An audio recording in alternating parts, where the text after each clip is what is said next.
Hello, everybody, and welcome to a brand new episode of A Conversation with Cometan. We're still on season 2 here, and we are still on the total immersion into Astronism. And of course, we're now moving into what we call the Astroeschatology, section 7 here of the total immersion into Astronism. And really what this episode is going to all be about is the last things. So eschatology is derived from the Christian use of the word, and of course that relates to the study of the last things. So the destination of humanity, the destination of the soul, at the end of time, and all these really interesting topics. So this is going to be a great episode, and I'm really excited to present this to you. So today, of course, I'm going to be presenting to you Astroeschatology, which is the eschatology specific to Astronism, or the Astronist belief system. And of course, this is sort of the last things according to Astronism. So let's get into it. Well, the first section, or the first subsection, sorry, here is going to be a background or overview of Astroeschatology. Really, where did this come from? What are the structures of Astroeschatology? And sort of where are we going with this study in that sense? So every religion has an eschatology. That is a formal discussion and discipline concerned with studying the destiny and eventual end of humankind, as well as the final destination of the soul, as I mentioned previously. Such topics are often collectively referred to as the last things. You may remember in one of the previous episodes of this lecture series that I referred to proto-anthropology, which is an Astronist discipline, as studying the first things. So this is the opposite here. In Astroeschatology, we are studying the last things. So the development of eschatologies are often key to the functioning of belief systems, and especially with Astronism, other religions, similarly like Christianity, Islam, they all have, and even Buddhism, they all have sort of developed eschatologies. And of course, eschatology is very important to things like the afterlife, questions of destiny, and the eventual sort of fate or end of humankind or the human species. So among, obviously, Astronists, we refer to this discipline as Astroeschatology, Astronist Eschatology, or really sort of for a broad outlook that is not limited to an Astronist outlook, we may refer to this as Astronic Eschatology.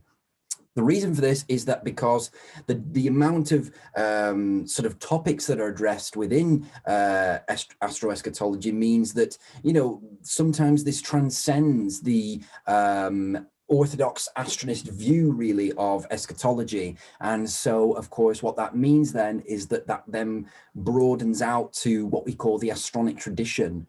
So some of the ideas or concepts you may find in this lecture may not always correspond to Astronism, and certainly not always to Astronist Eschatology. Of course, as I've mentioned, the word eschatology long predates Astronist usage and is really associated with Christian theology, which is why we've sort of adapted the word to astroeschatology really to define it, the specific eschatology of Astronism. And so, Astroeschatology therefore concerns itself not with judgment days, resurrections of the dead, or second comings of Christ, but instead focuses on humanity's destiny among the stars, the prospect of desolation, the nature and attainment of Astrosis, the event that has been prophesied called the Great Departation, the 7 steps of Cosmosis, the potential for apocalypses if transcension does not occur, the soul and its existences and pre-existences, astrofuturology, and ultimately the end of the cosmos, and in particular, what this cosmic end means for humankind. So all of these terms and all these topics are discussed as part of Astroeschatology, which of course makes it very much distinct from the general eschatology or the Christian eschatology that we find obviously in other religions and movements. So there are sort of 5 major branches, really. I thought actually there may be more on the next page, branches, but here are 5 major branches of the Astronist Eschatology. I'm not going to read all of these out, but you can just pause the screen here if you wish to take a look at them. These are all integral, really, to understanding astroeschatology. And of course, you know, we will be dabbling into these today a little bit. Some of these disciplines, I think there's more. Yes, there are more disciplines here. Again, these are studying different aspects of the astroeschatology. And of course, you know, they all have their own terminologies within them and their own topics of importance. As again, pause the screen here if you wish to read the definitions of these different branches. So really, as I've already addressed, you know, the reason why we use sometimes the term astronic eschatology to refer to the astroeschatology is really to sort of, you know, to say that there really is a lot of concepts that are part of the astroeschatology that may not always correspond to mainstream astronism, or certainly not Astronist orthodoxy, is the essential principle of this slide here. And of course, as I've just said, you know, there are key topics of astroeschatology that you don't find in other branches of eschatology. So, for example, the Great Departation, that is an astronist concept, and so you won't find that in other religions. You've got Cosmosis and Astrosis. They are astronist conditions and processes. You won't find those in other religions.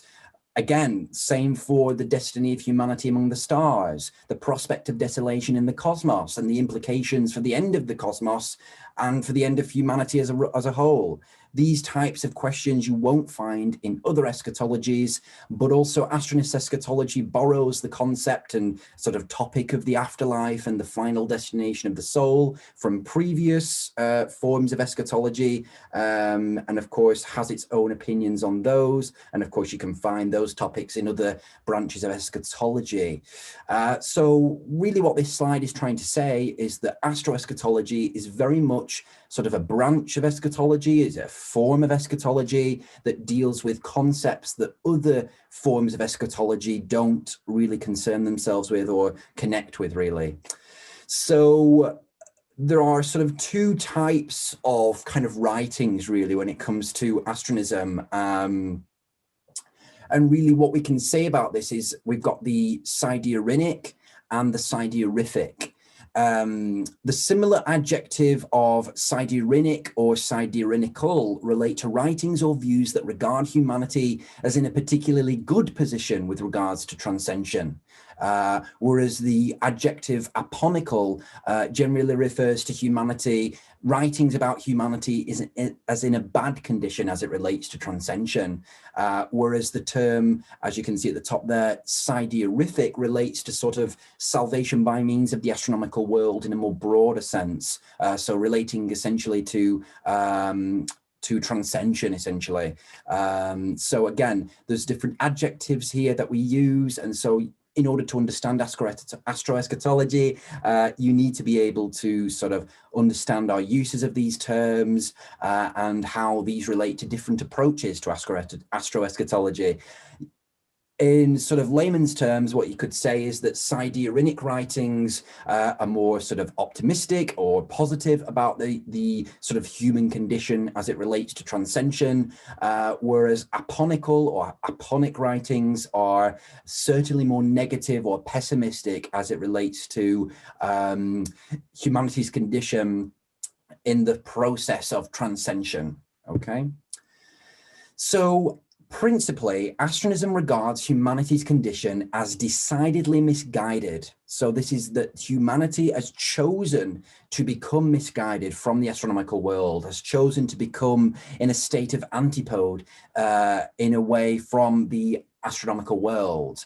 And this is part of what we call the controversion. So this is essentially this aversion really to the astronomical world, becoming ignorant to the astronomical world and its centrality, and a really sort of turning away from the cosmocentric religions and belief systems and practices that had populated humanity since prehistoric times, typically in what you could say in favor of anthropocentric religions, or certainly theocentric religions.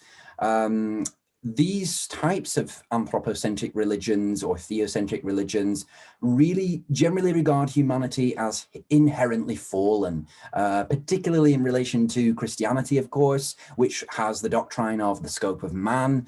You know, that this idea is that humanity is inherently fallen by the acts of Adam and Eve, and that we, you know, by the fact of our birth, sort of cannot change this aspect of ourselves, really.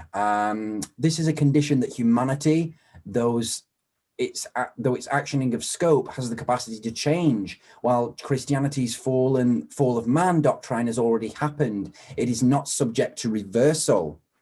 So what this is trying to say here is that in Astronism, we regard humanity as decidedly misguided, but we regard humanity as being able to reverse this misguidedness, to sort of reattach or reassemble, fix, really, repair this dislodgement that has existed for quite some time now. And so, of course, that relates to and contrasts with Christianity and its fall of man doctrine. So this is a condition that humanity, sort of, though actioning its scope, has the capacity to change. Okay, so this idea that we have this ability to change, that we sort of are not inherently fallen, but that we're just misguided, and we need that sort of guidance away from this controversion. So a new era has emerged, essentially, with Astronism's founding, that now there has emerged this belief system that can really guide humanity once more to sort of a higher states of being, higher states of existence. And of course, you know, will allow us to achieve transcension eventually. We now have a guide to reversing this negative condition through Astronist system. Hence, this points to the very purpose of Astronism. The Astronist era has begun, okay? So this is really, really important to the Astronist Eschatology, really understanding why Astronist belief system has been founded by me, and sort of other people that I know as well have contributed to that, and are continuing to develop Astronism as we go on. Really understanding why Astronism has been developed is key, really, to understanding, I suppose, the whole endeavor of transcension, and how Astronism sees this goal, really, of salvation through the astronomical world. So really what Astronism's founding then means in practical terms is a change to the status quo. In terms of the idea that humankind is now able to then fix its relations with the astronomical world through Astronism, that Astronism provides humanity with the guide, with the practices, with the beliefs, with the belief system to change and fix its relations with the astronomical world in order to then achieve transcension eventually.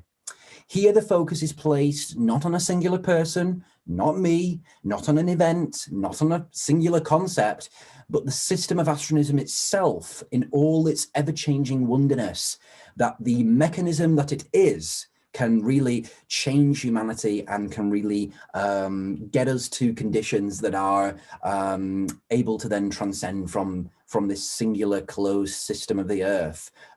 We can then get to conditions that will allow us to really understand questions like God and the soul, the afterlife, the meaning and nature of life as well.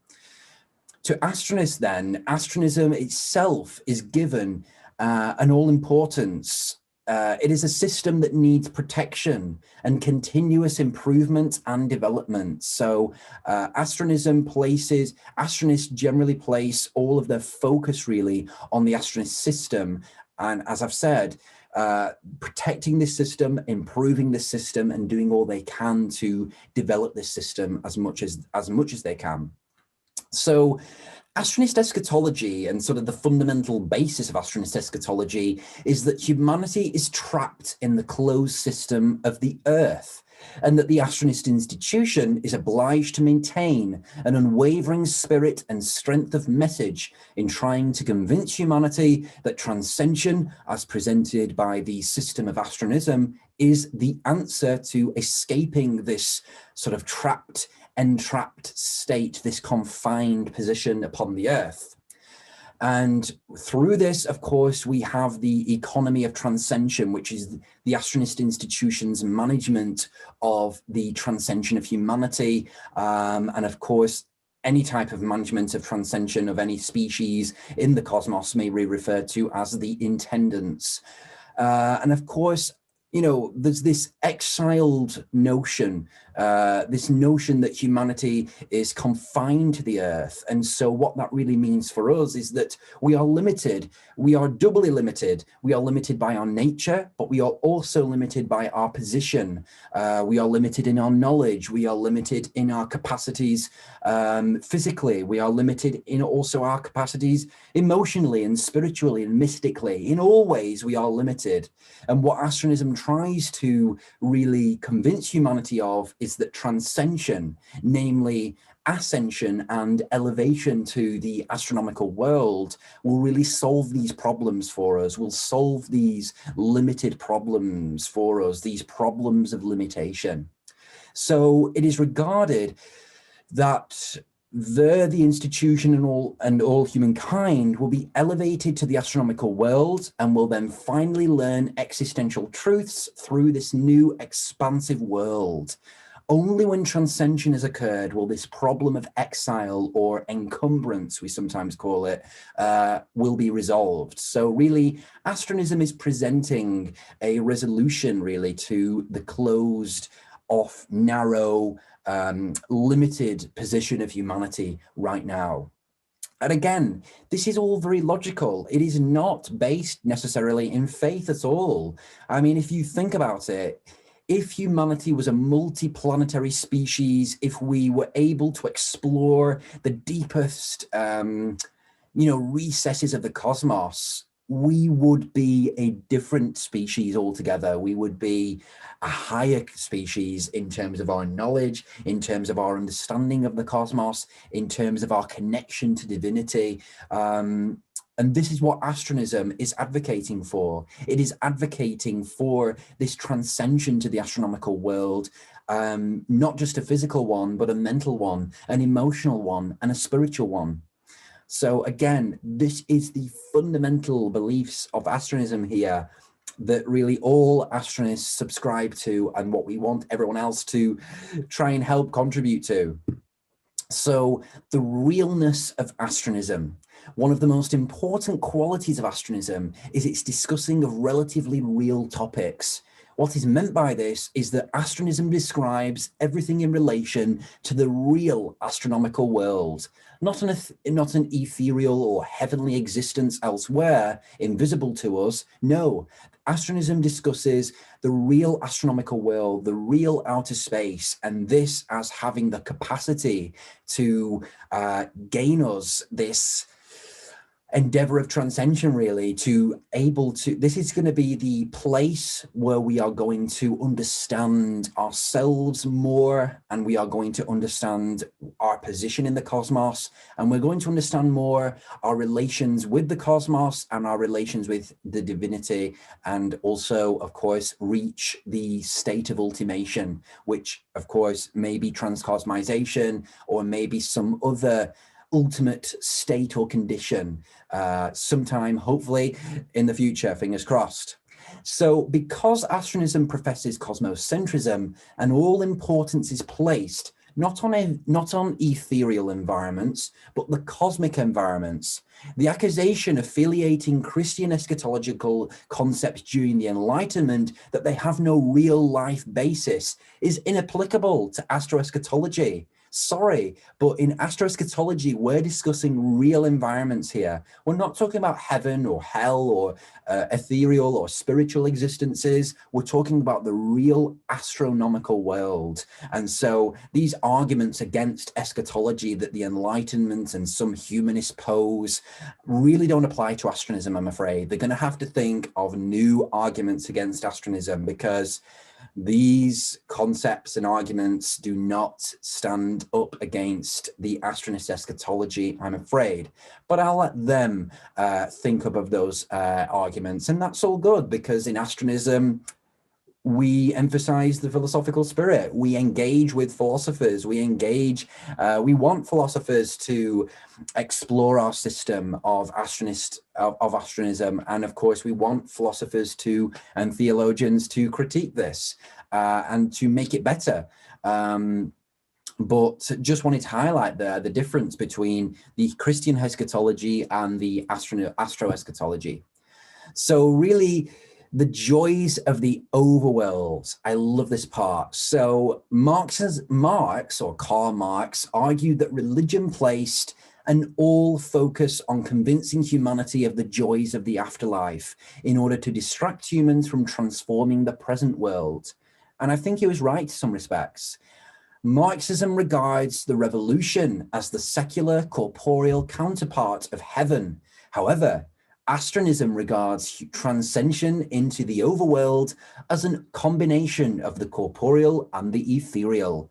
Astronism promises and attempts to persuade humanity of the joys of the overworld. So again, there are many promises within Astronism, one of which is the joys of the overworld, this idea that in life and in death, that you can gain a connection to the astronomical world that is abundant, that is overwhelming, that is full, that is content, that is absolutely all-encompassing, and that I have this joy. I have felt this joy.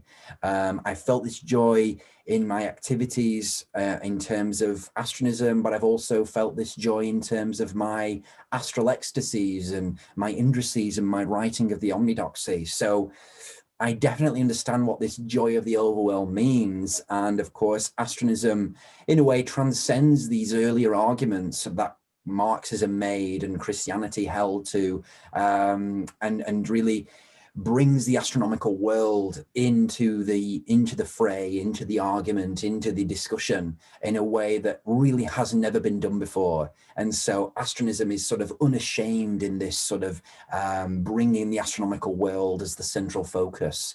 So again, really, really interesting ideas here, and just shows these sort of, it just shows the beauty really of the Astronist system and the Astronist beliefs and faith in a way.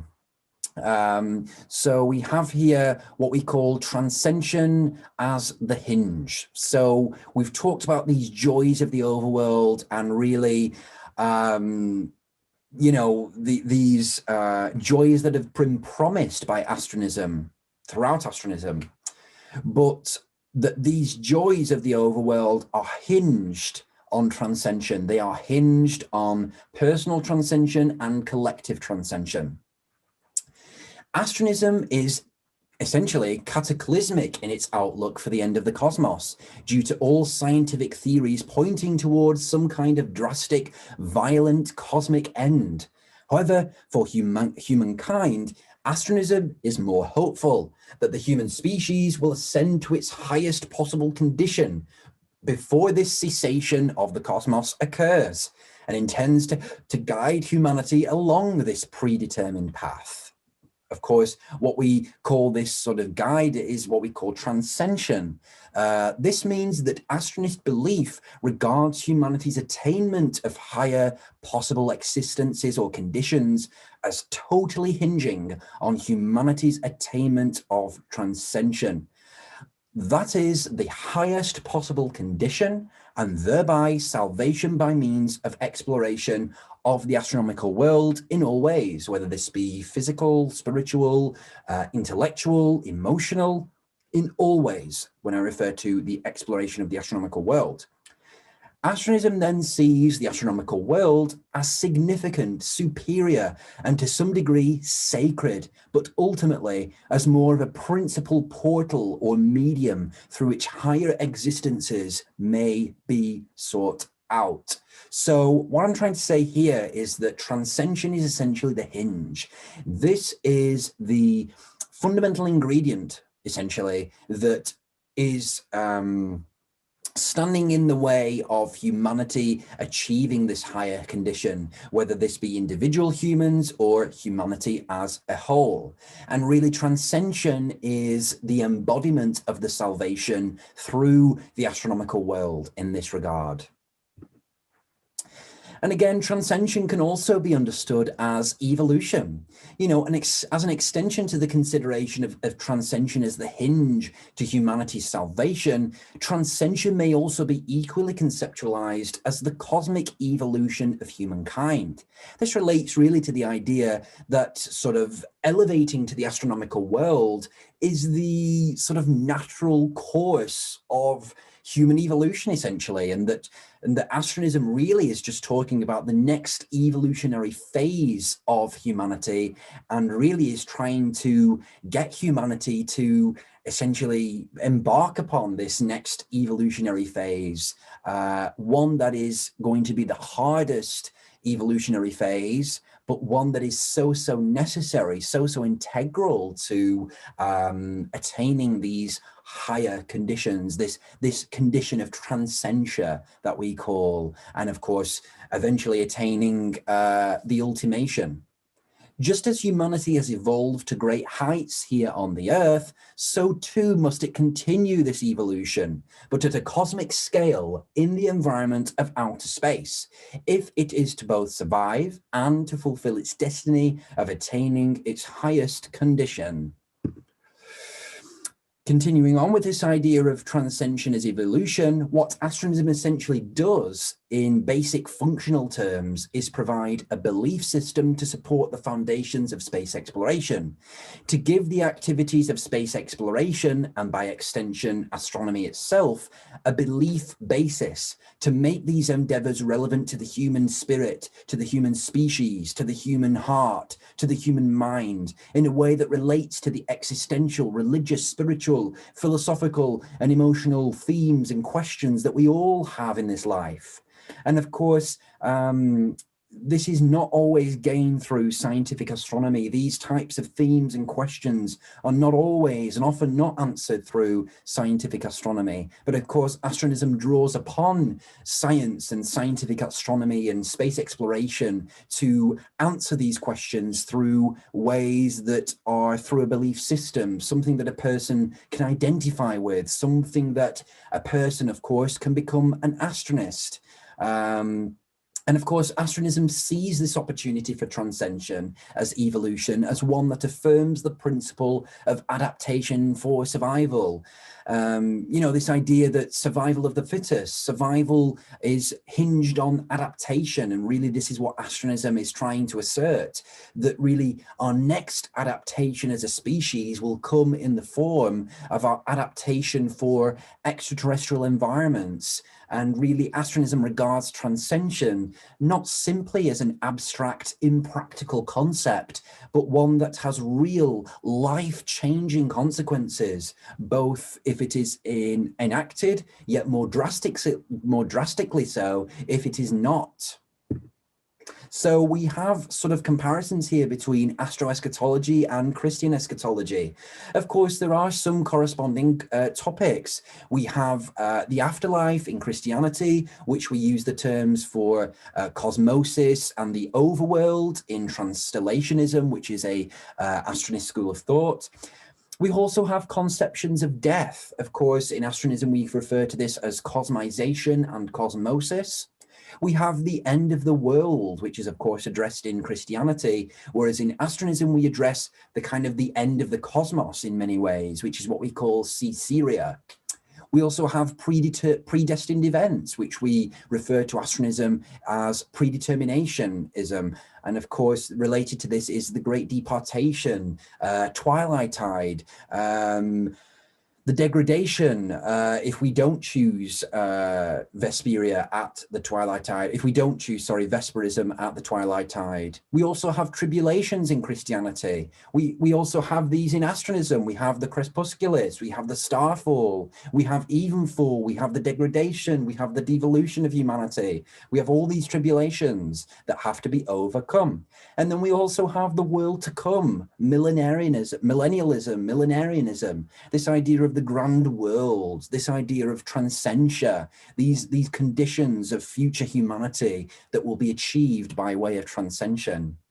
In the closely related Cosmist Eschatology, there does exist an emphasis on the resurrection of the dead by means of scientific methods, and namely as a result of the influence of Nikolai Fyodorov. Of course, in the Cosmist sort of school of thought, yes, they do place an emphasis on the resurrection of the dead. This is not something you find really in mainstream or orthodox or institutional Astronism, but again, it's still part of the broader tradition of Astronism. So again, borrowing really from the great work that Nikolai Fyodorov did back in the 19th century.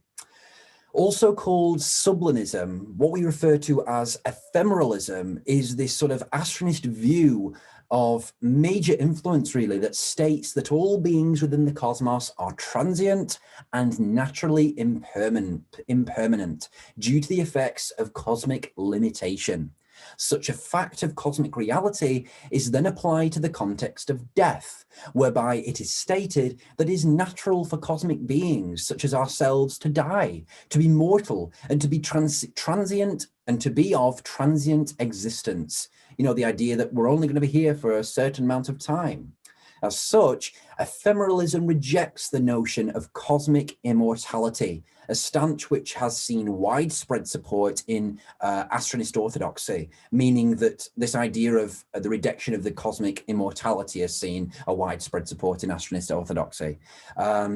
Although ephemeralism may be associated with astronaturalism, the translationist school has also support for you know, this idea of this idea of ephemeralism, and of course this idea of the sort of you know, this idea of sort of this idea of the sort of fundamental, I could say, nature of human beings to be transient, to be mortal, to be naturally transient by our nature. And this applies, of course, to humanity itself. So now we're going to move into the sort of destiny of humankind, now that we've sort of explored sort of the background and foundations to the Astroeschatology. Perhaps the foundational belief of Astronism in relation to the last things, or eschatological issues, is that the primary purpose of human species is to explore the stars. As romantic as this Astronist view of humanity's destiny sounds, the realities of such an endeavor of transcension will no doubt be the most arduous that humanity has ever faced in all our history. Equally, just as this view of human destiny sounds fanciful, if we look at the topic rationally, what other long-term purpose can one propose that doesn't involve expansion into or otherwise exploration of the astronomical world?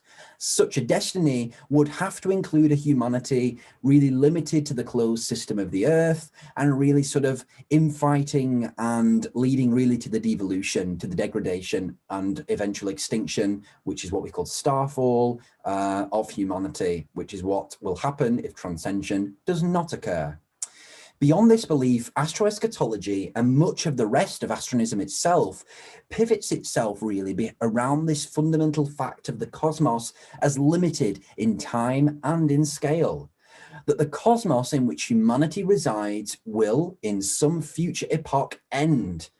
This is something that is unstoppable. It will happen. We know this will happen. But the question that Astronism poses and sort of attempts to answer through astroeschatology is, can we as a species, can we as a humanity make the most of our time and opportunities or scope while we are here? Caesarea is the title given to this end times event in which the cosmos comes to possibly a very drastic conclusion. But in particular, Caesarea focuses on the question of human survival during this time, whether or not we have transcended enough to attain the ultimation, or whether we have devolved or gone extinct long before such cosmic ending may take place. Of course, long-term Astronist beliefs, particularly those regarding salvation via the astronomical worlds, and of course transcension and the ultimation, and the end times, are oriented on this end of the cosmos scenario occurring, and humanity having not harnessed its fullest potential between now and when the cosmic cessation occurs. This highlights why astroeschatology and astrosoteriology are so closely intertwined in terms of the beliefs they hold and the narratives they tell. Also, though, astroeschatology and astrosoteriology share the similar quality of being split along individualistic and collectivistic lines. Astronist eschatology concerns both individual destiny and final destinations, in addition to collective destiny and final destinations for the sort of all of humanity, and gives instructions on how these sort of different aspects, or in some respects closely intertwined, while in others are only loosely connected. So what I'm basically trying to say there is that sometimes the individual and the collective goals and endeavors and sort of beliefs are very much intertwined, or at other times they sort of diverge. Although astroeschatology and astrosoteriology remain closely related disciplines, the dynamics are entirely different. Astroeschatology is characterized by its major division between the astronaturalist school and the translationist schools of thought. Astronaturalism limits all astronist concepts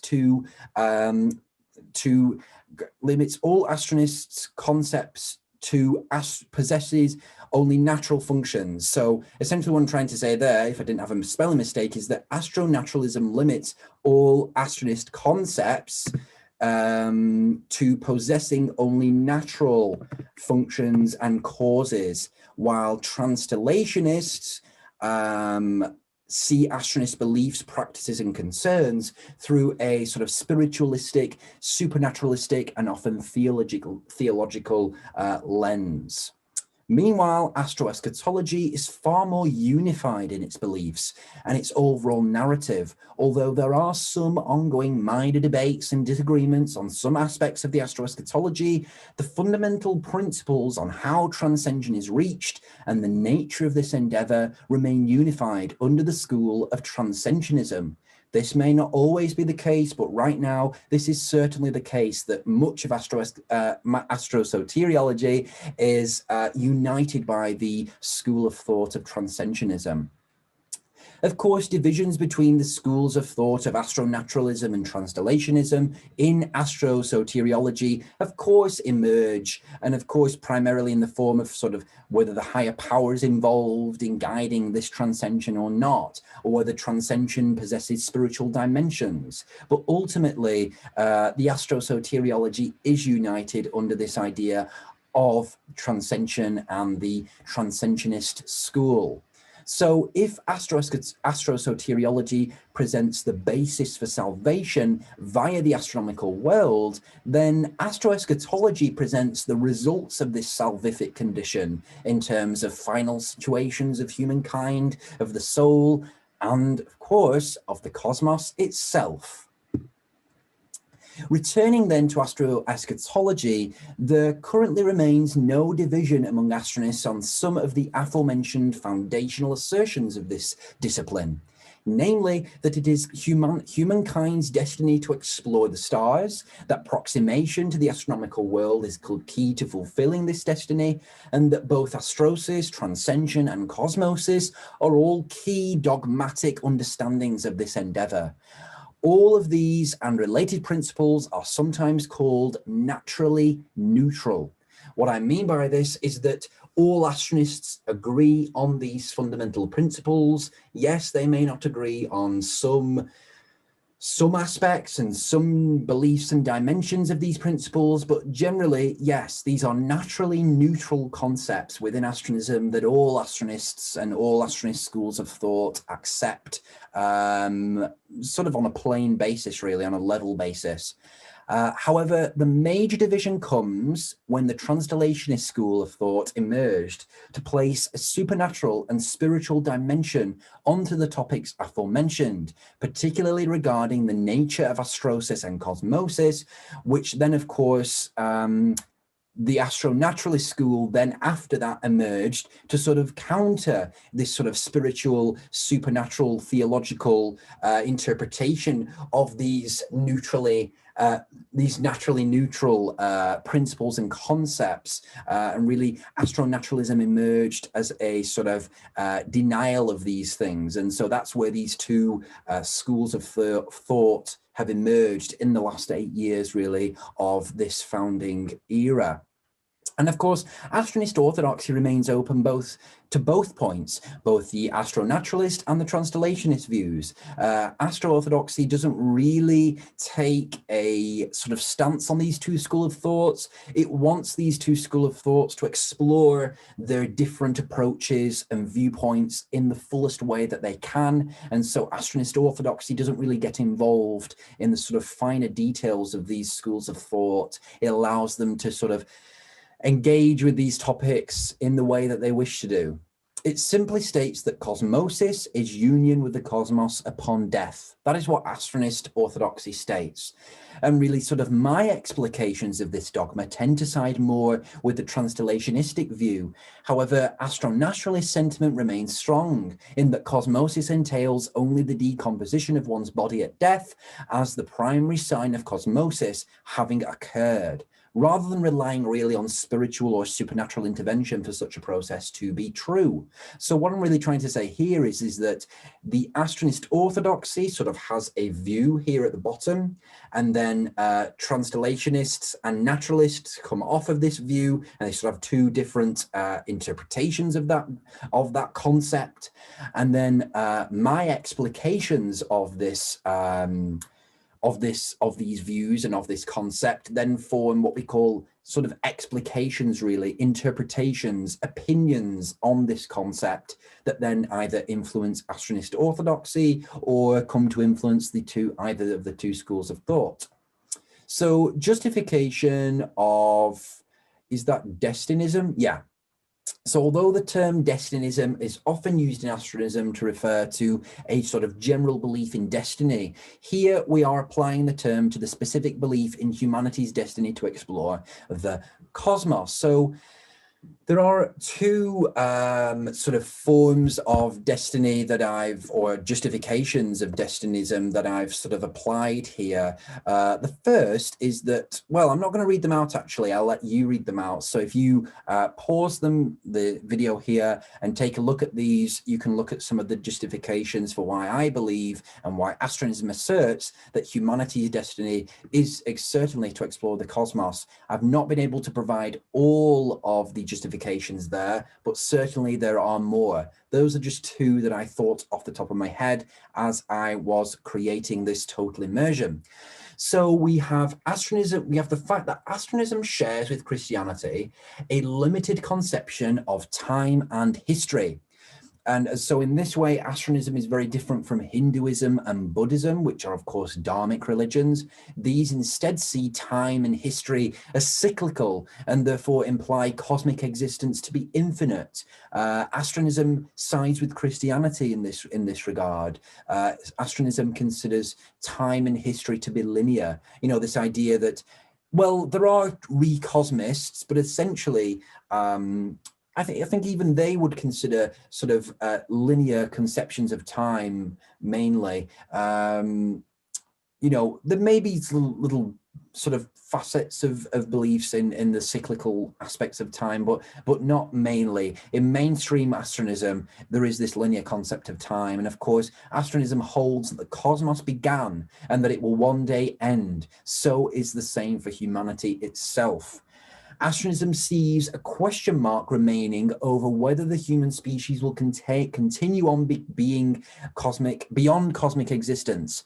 And of course, therefore, Astroeschatology concerns itself with the end of the cosmos in which humanity presently resides. So this presumption that humanity will not, endeavor in transcension is partly what Astroeschatology is presuming here. But also it explores other aspects as well. Even re-cosmist thought, time is still regarded as linear due to the overall principle of limitationism. So there you go. I just spoke about re-cosmism. There may be some re-cosmists who deny limitationism, but on the whole, Astronism is very much a linear understanding of time and history. And of course, the body, this is really interesting. So, however, Astronism and Christianity, even though they sort of come together in terms of their conceptions of time, the two religions seem to differ in how they see or otherwise treat the cosmic human body and the broader human situation. Astronism sees humanity as misguided, but not inherently fallen, as is stated in Christianity's fall of man doctrine. Neither does Astronism see the human body as somehow inferior to the soul, in the sense that the spiritual essences of a person are indeed their truest quality. This type of all-importance on the afterlife spiritual existence in Christianity tends to be placed superior to one's corporeal life, while, I mean, even though in Translationist school, this sort of shared emphasis on the spiritual aspects of existence are, shared, in Astronism more broadly, this sort of emphasis, this sort of all emphasis on the spirit or the soul is not really had. We don't really have that. We don't really, essentially that Astronism is not contingent on the existence of the soul like Christianity is. And of course, we have this concept of the spiritual existence in relation to Astronism. It is important to say that Astronism does not see corporeal life as a preparation for an eternal spiritual existence, as is sort of the core belief of Christianity and Abrahamic faiths. Therefore, Astronism does not claim to exist an infinite spiritual existence beyond cosmic existence in the universe or with the divine, although this view is held by some. And of course, yes, most translationists would assert that because they believe in the spiritual essences and of course, some kind of afterlife. But of course, in mainstream Astronism, this type of thing is not asserted. This is left to the school of thought of translationism. So we have what we call the Humanic Exploration. This is really sort of the Astronist sort of conception of human endeavors in space exploration and space expansion, essentially. That really the Humanic Exploration does not simply entail sort of the physical ventures of humanity into the astronomical world, but sort of also emphasizes this as a religious and existential endeavor. This idea that it's not just for survival or not just for financial gain or economic success that we should go into outer space, that primarily these are for religious and existential reasons that we should go to outer space, and that of course the Humanic Exploration of the cosmos regards outer space as a means for the individual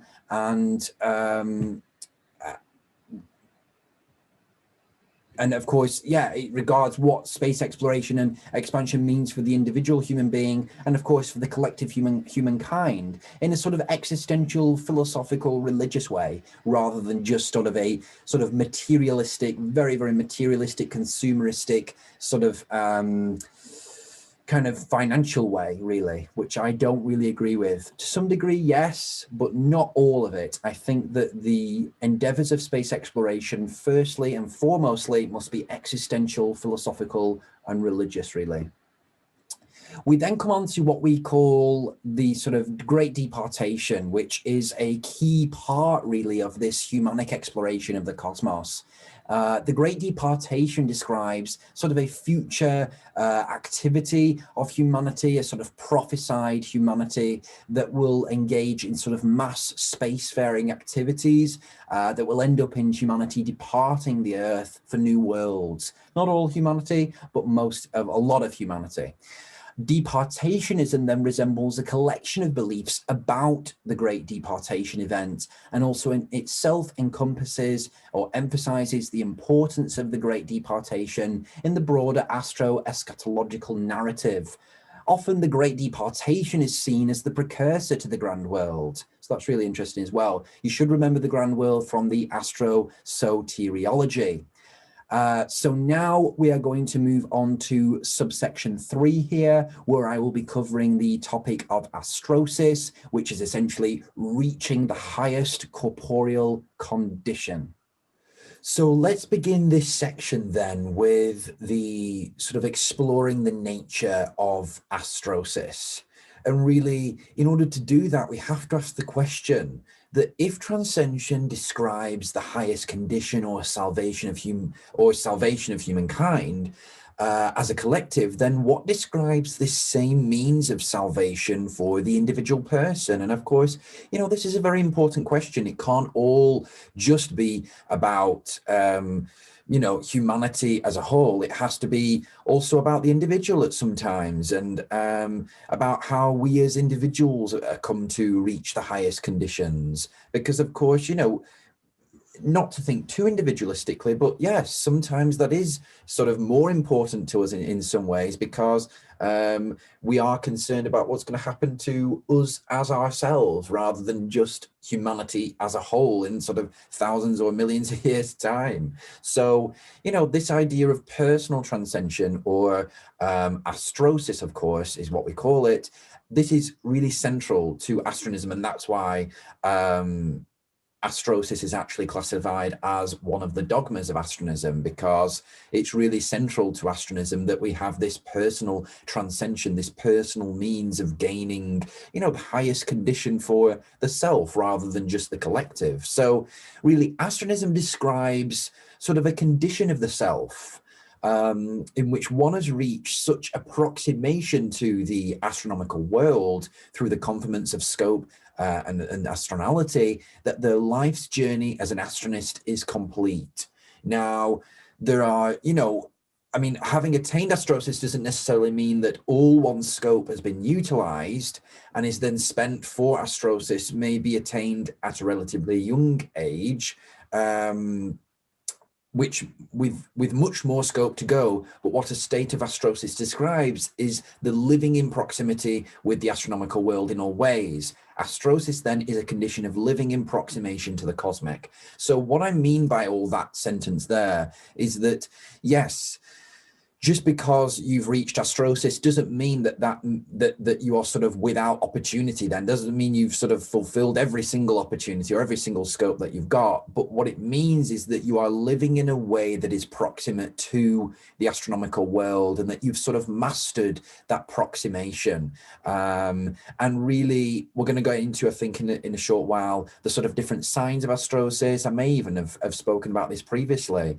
But of course, I think living in or being in a state of Astrosis really is something that only the individual person can really say, or about themselves, I suppose, in the sense that, this idea that only you really know how you think. And if you think in a cosmocentric way, if you feel and think and are and act and be in a way that is, proximate to the astronomical world in all ways, or in a way that is very mastering one specific method of approximation to the astronomical world, then you know that, and that you can sort of answer that question honestly. If it does come to you, have you achieved Astrosis? I mean, some people have asked me, have I achieved Astrosis? I don't think I have yet, because I don't think that, yes, I live in proximation to the astronomical world, but no, I haven't fulfilled sort of that highest condition of myself yet. And that's really what Astrosis is. It's really gaining this highest condition of the self. Of course, a person can reach that highest condition at a young age or at an old age. But again, the thing is with the young age is that you have that time and that opportunity still to do better. So in the sense, can really someone reach Astrosis at a young age? Possibly, but I think that, you always have this sort of extra opportunity. And this is where we sort of come to this idea that really astronism is more just living in proximity to the astronomical world, just sort of naturally by one's own sort of condition, rather than being encouraged to do so all the time. So I think that's maybe what Astrosis is. I think there's different dimensions to it. I think there's different dimensions, there's different aspects to Astrosis. I think it's a concept that requires, it's a condition that requires a heck of a lot more sort of understanding and exploration, really, from myself and other people who are involved with the development of astronism and philosophers and things like that. I think this state of Astrosis requires a heck of a lot more understanding, really, than what I have at this present moment. But what I do know is that it is proximity to the astronomical world, living in that proximity, living in that condition of the highest sense of self, and really as a means then to achieve sort of this individual salvation, really, which then of course relates to transcension. So we have a couple of other questions that we get a lot asked. I'm just going to go through some of these. If the condition of Astrosis can be attained, so too may it be lost? Or does its attainment suggest permanence? So this is the idea that, well, if you've achieved Astrosis, can you also lose Astrosis? Present Astronist orthodoxy suggests that indeed the condition of Astrosis must be maintained, and therefore its attainment is not a guarantee of its continuation. And again, yes, I do think this. I think that, yes, you can live in proximation to the astronomical world, but also, you know, you can lose that proximity. You can lose that sort of sense of the highest condition of the self. You can lose that. You can go into sort of a contrarian state, you could say. Definitely, I think, yeah, I think this is something that needs to be maintained throughout one's life. I felt that already in my life, that this is a condition that has to be maintained. It isn't just that you've achieved it and then that's it. You have to maintain it throughout your life. And I think, again, that's another, when I was talking about the different dimensions of Astrosis, that is another dimension to it. The fact that you have to continue with it. You have to maintain it throughout your life. It's not just something to achieve and then you've done it and then you can move on and not think about it. No, it's something that is constant. Moving on to the second question here, how does one know that they have achieved Astrosis? Well, I think that sort of there are many different ways, or sort of 4 primary categories that are outlined really by Astronist orthodoxy. And these are what we call kapastrosis. So these are your abilities in relation to Astrosis that sort of show us as signs of Astrosis. Pneumastrosis, which is a sort of a spiritual Astrosis, spiritual signs of Astrosis. You've got psychastrosis, which includes the intellectual and emotional signs of Astrosis. And then you've got somastrosis, which is the physical signs of Astrosis, the physical sort of identifications, really, of Astrosis. And each of these categories comprises a series of specific signs that suggest a person is in an astrotic state. So what you have to do then is discern, well, what type of Astrosis is this person in? You can be in a spiritual Astrosis, an intellectual one, a physical one, or a skills-based Astrosis.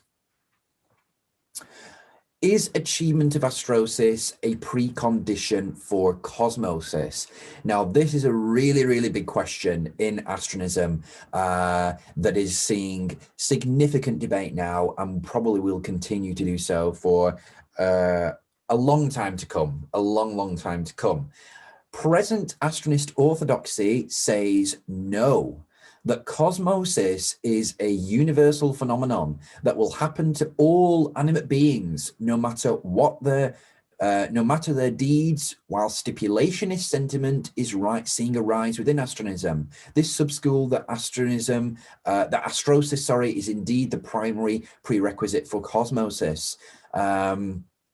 Again, you know, this is the idea that, you know, you have to achieve Astrosis in order to attain union with the cosmos at death. This type of idea is seeing popularity now among astronists that I know and that I speak to, but still, present Astronist orthodoxy says no, and I stick with present Astronist orthodoxy. I do think that Cosmosis is available to all people, and it will happen to all people as a sort of natural process, really.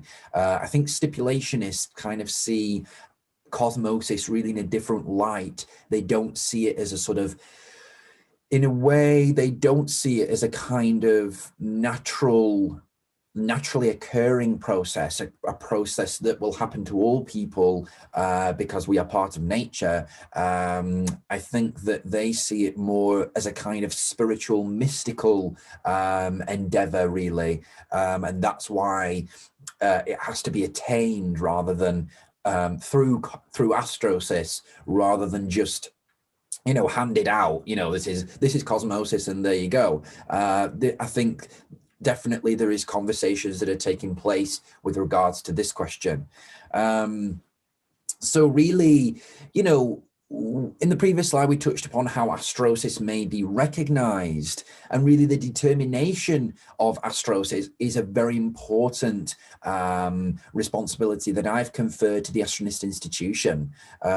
We call this the Sanctioning of Astroses, or the Astrosys Determination. So this is the sort of process, really, of how we determine whether a person has achieved Astrosis. And this is not an easy endeavor, because like I just said in a couple of slides ago, a person may regard themselves to be in a state of Astrosis, and that they know they are, but the Astronist Institution may not see that they are, because maybe they're not showing the signs of that, or maybe they've not got in contact with the Astronist Institution to let them know of that. So, or then maybe they don't care whether the Astronist Institution knows that they are or not. So I think really what this process is trying to do is trying to organize how we determine what Astrosis is, trying to categorize it, trying to organize it, trying to systematize it. And however, this conferred responsibility should not turn into an overly controlled process by the institution, and that'd be a really important thing for the future. Not making sure that this institution does not sort of become overbearing in its conferment in trying to sanction different Astroses. So the institution is there to observe and support Astrosis attainment and its many methodologies, and to sort of determine and sanction different Astroses. And of course, as such, a person who could determine that they have achieved Astrosis without necessarily of getting official recognition from the institution. So you could still say that you've achieved Astrosis without getting official recognition from the institution. This is a specific type of Astrosis that we call an unsanctioned Astrosis, or an unsanctioned astrotic state. Okay, this is something that is self-declared, that is not necessarily recognized by the institution. There are paths to Astrosis, as we have sort of inferred already. These are what we call methodologies. The question remains, though, of how this elusive condition of Astrosis is achieved. The branch of Astronist Eschatology called Astrosis Methodology deals with and sort of attempts to organize the different means by which Astrosis may be attained. And of course, these Astro methodologies look to be sort of forming major groups within Astronism, particularly as some methodologies claim exclusivity to Astrosis or supremacy in their Astrosis attainment over other methods. So some methodologies state, we are the right methodology for achieving Astrosis, and all others are sort of either not right or are certainly inferior.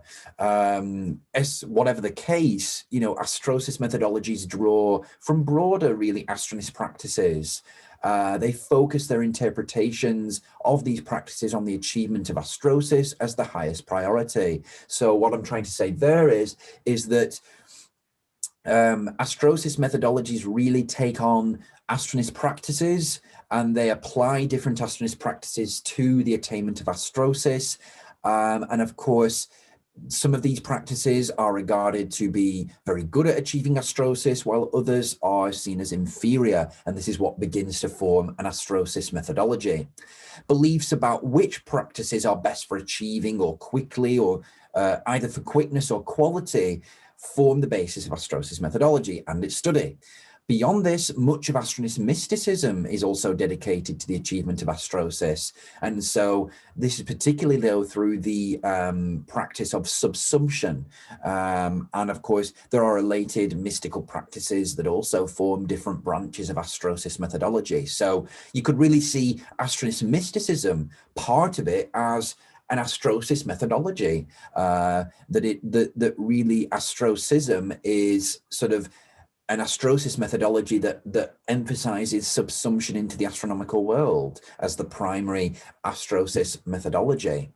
So now we're going to move on to the concept of cosmosis. We're going to unpack this. We're going to look at the soul's final destination. And this is obviously subsection 4 of the section 7 of the total immersion here into Astronism. And of course, this concept really of cosmosis is one that you should have seen now throughout this lecture and others that I have given. But first of all, before we get into cosmosis, let's look at Astronist soul, or the Astronist soul, or the Astronist conception of the soul.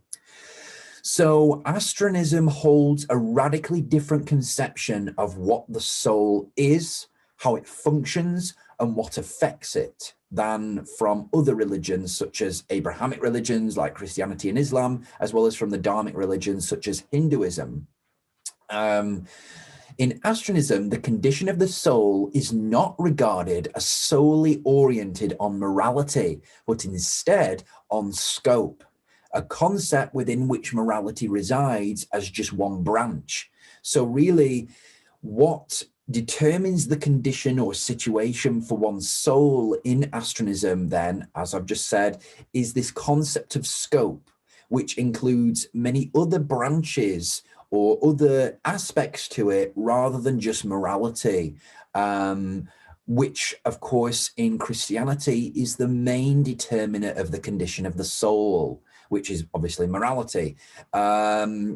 Therefore, in Astronism, as distinct from other belief systems, it isn't just about doing what is prescribed to be correct or righteous action, but instead to take advantage of all the opportunities presented to someone to become the best person they can be. So this isn't just about rules or following rules. This is about taking those opportunities. So this Astronism, you could say, is a very much broader as a much broader understanding of the soul than Christianity and Islam, in the sense that Astronism includes not only moral paradigms and dichotomies for the soul and its condition, but also sort of opportunistic, scopic paradigms that include a much broader array of situations and conditions that are not always sort of captured by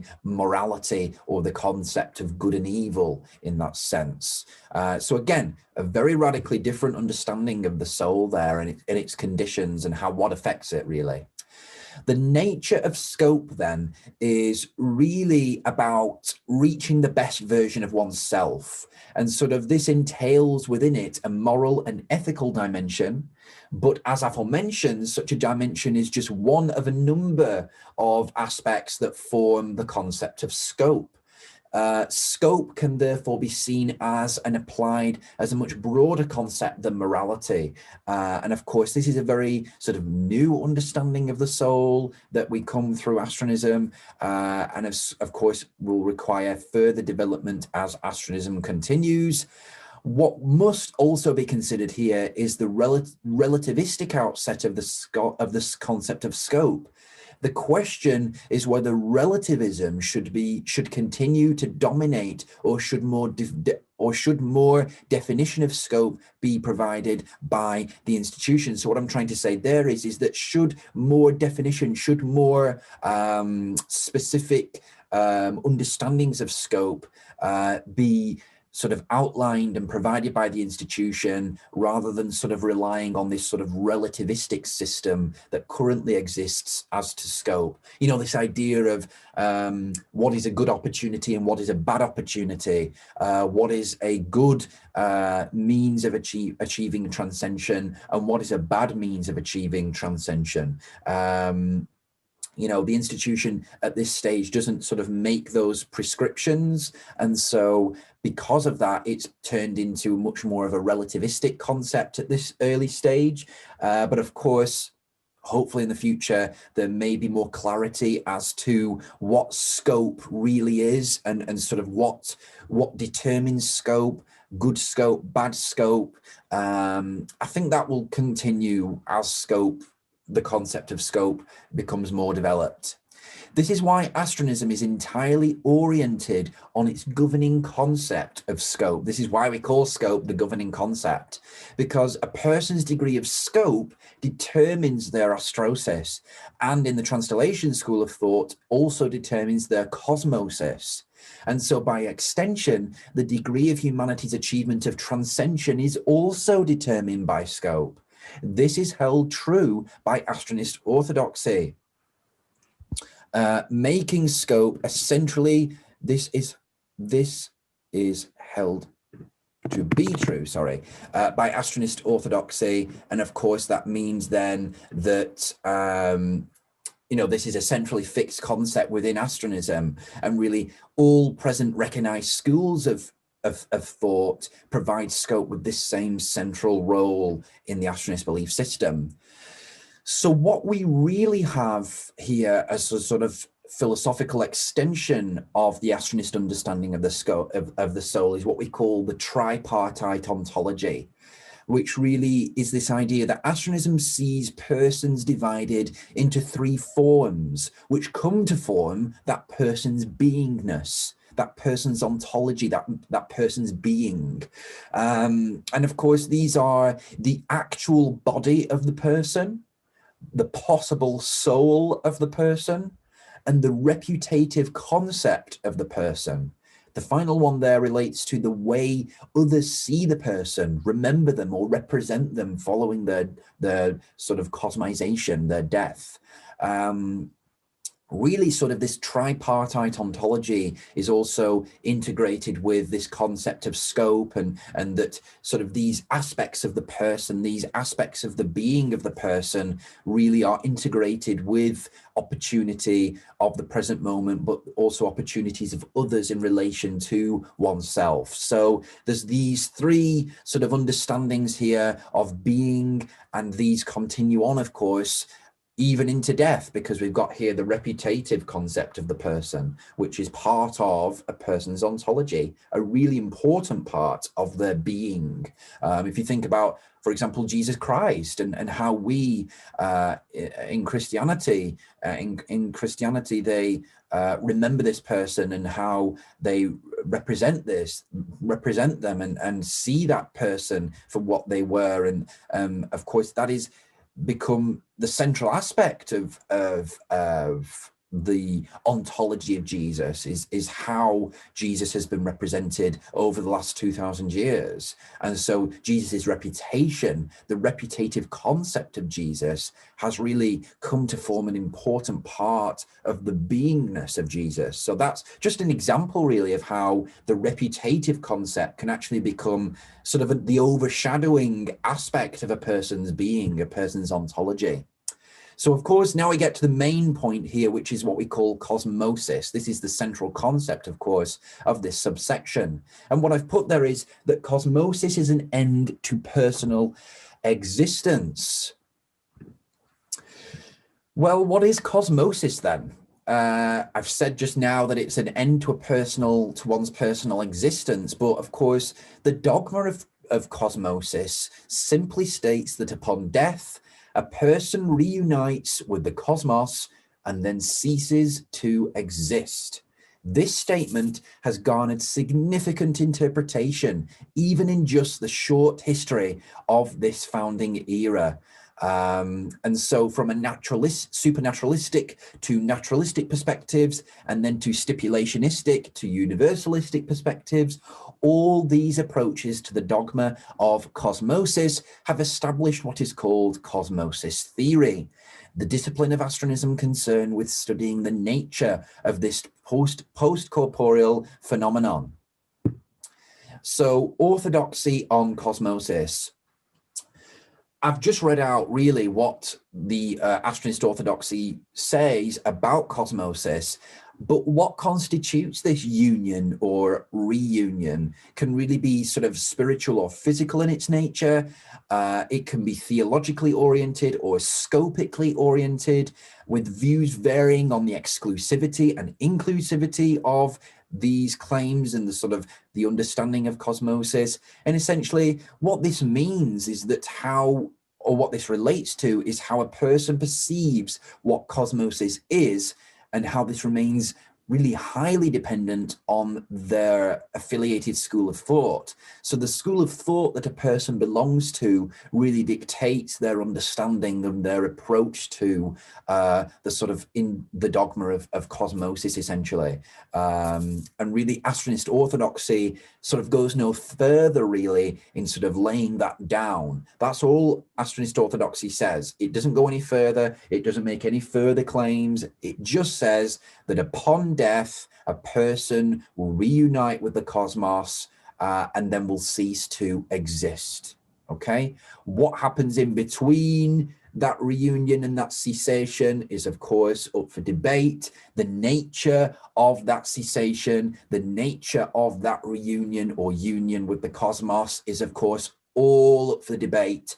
And this is where the different schools of astronism begin to argue, which is great because philosophers, that's what we should be doing. We should be arguing. The day when philosophers stop arguing is a very sad day, and it's not the right day. And it's, you know, the day that philosophers stop arguing, I'm worried because that means that either they don't have enough to argue about, or, you know, they are being silenced into not arguing, into not challenging these different concepts. So we should be arguing here within astronism, and that's why the schools of thought, the different schools of thought, are so important in being established, because we have to understand that there's different concepts and interpretations of these very important dogmas and concepts. So, of course, we have cosmosis really as a reunion, and I think that is really implied in the or explicitly stated in the Astronist Orthodoxy, which is that cosmosis is a reunion. Reunion in this regard implies the belief that just as human beings have their origins among the stars, so too shall they return, or that upon cosmosis a person's soul transcosmises so as to manifest in another body in another cosmos.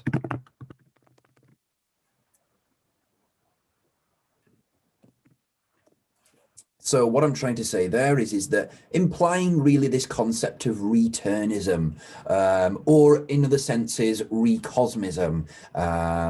Again, interesting. I think that, well, if you look, actually, the Astronist Orthodoxy states a union, whereas reunion is a sort of interpretation of the Astronist Orthodoxy. So I think I got that wrong just a little bit early on. What I should have said was that the Astronist Orthodoxy states that cosmosis is a union with the cosmos upon death, and that cessation of the person's existence will then occur.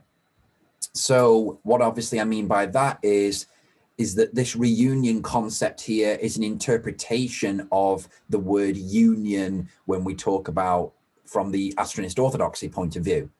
So what this is trying to say is that this is not just a union, that this is not just a one-time thing, that this is occurring because we also come from the stars. So we are returning to the stars, that we are returning to where we came from.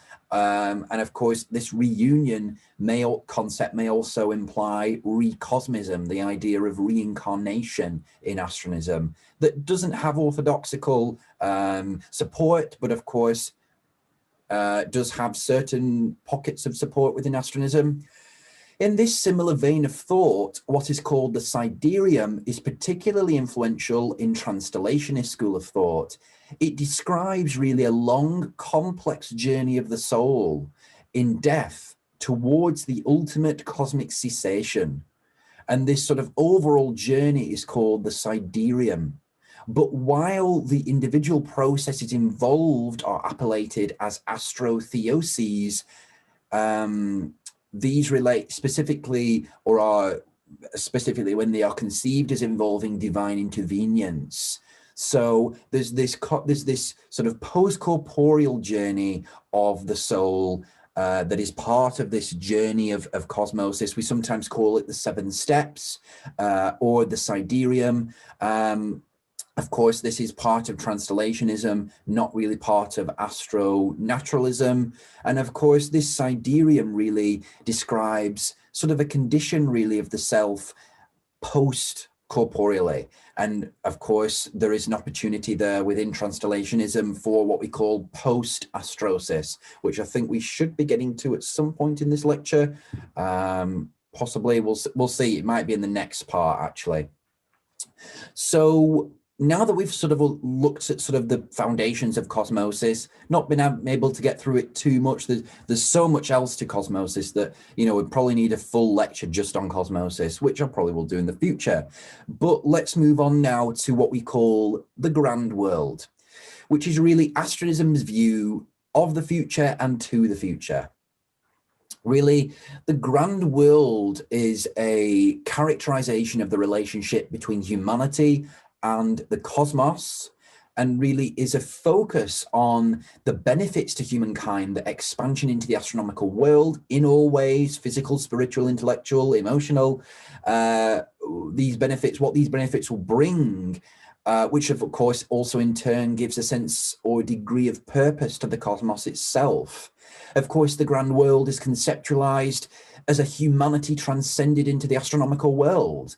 And of course, this spreads out across the many star systems of the Milky Way galaxy, where prosperous worlds abound, belief in and practice of astronism is widespread, and where humankind is well on the way to attaining the ultimation. This is what we call the grand world.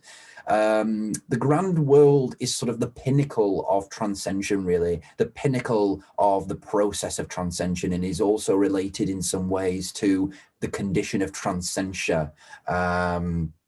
Really, the origins of this concept of the grand world rest in my writings in the Omnidoxy, and essentially the grand world denotes this sort of condition of humankind as having achieved transcension and as having been successfully, in a way, successfully maintaining transcension as well. Not that we've just achieved it and then we're not doing any more, that really the grand world is the manifestation of the maintenance of transcension and the manifestation of the maintenance of this condition of transcensia. If transcension is the struggling process by which humankind achieves its highest condition, then the grand world is the practical manifestation of this higher condition. That's, I think, self-explanatory as to what the grand world encompasses, a very broad, a very sort of, in a way, utopian understanding of the future as a result of humanity's achievement of transcension. The grand world then is the sort of central promise of transcension in many ways. So of course, Astronism promises transcension, but the promise of transcension itself is what we call the grand world. And really that by subsequence of humankind's ascendance to its highest condition, the many fruits of the many worlds beyond Earth will come to the hands of humankind. Of course, it must be stressed here that key to humanity's transcension, by way of its preferment, of course, is the responsibility to preserve and protect and really maintain this grand world. And this is what I'm talking about when I'm speaking about the maintenance, the sustainment of the transcension process, the sort of condition of transcensia. Negligence of the grand world by forsaking the ethical scope of humankind may still lead to loss of transcension. So again, that's really important, this idea that transcension must be maintained in order for it to continue, in order for humanity to continue on to the condition of ultimation, essentially. The fragility of transcension. So here we kind of touch upon this sort of important aspect or quality of transcension that was sort of not explicitly outlined, I don't think, that was not so implicitly outlined, that the transcendent. I think that should state what's not so explicitly, outlined in the Astrosoteriology, and I don't think it was. I don't think this aspect of transcension as being fragile was sort of sufficiently outlined in the Astrosoteriology, but it is. It is a fragile condition. It is a fragile state of being, and one that needs maintenance and continual sustainment by humanity in order to go on to achieve or attain the ultimation. Certainly to realize and then attain the ultimation. Achievement of transcension, therefore, does not necessitate its perpetuity. Just as humanity can achieve transcension, it may equally be lost. We may equally lose that condition if scope is not continually maintained and if progressions in Astronist development do not continue. Even when humanity is among the stars, Astronism will play just as central a role in the maintenance of transcension as it will in the achievement of this highest human condition initially. This highlights both the depth and breadth that Astronism encompasses. The grand world, again, is sort of how Astronism regards this sort of far away situation for humankind. The grand world is really a conceptualization of the far future human condition. But one that is both envisioned through and manifest by Astronist belief and practice, and one that will be achieved through transcension. The grand world is therefore not imminent and apocalyptic, yet nor is it ethereal or heavenly. Instead, the grand world is to be earned through scope, secured by transcension, exists as a very possible future for humankind in the real physical astronomical world, and functions as the sum total benefits of transcension. In many ways, the grand world is the promise of Astronism itself, not simply just that of transcension. But the grand world doesn't just hold practical material benefits, as one may assume from its description as the fruits of worlds, but does instead primarily pertain to those fundamental, existential, emotional, theological, philosophical, and mystical functions and benefits of transcension. So now that we've sort of understood the kind of promise really of transcension, which is of course the grand world, what we now need to look at is the sort of the periods of transcension. How is transcension going to take place? What different periods can we sort of theorize that transcension is going to take place within? This is what we call durationalism, and this is kind of what we call the process of periodizing transcension here.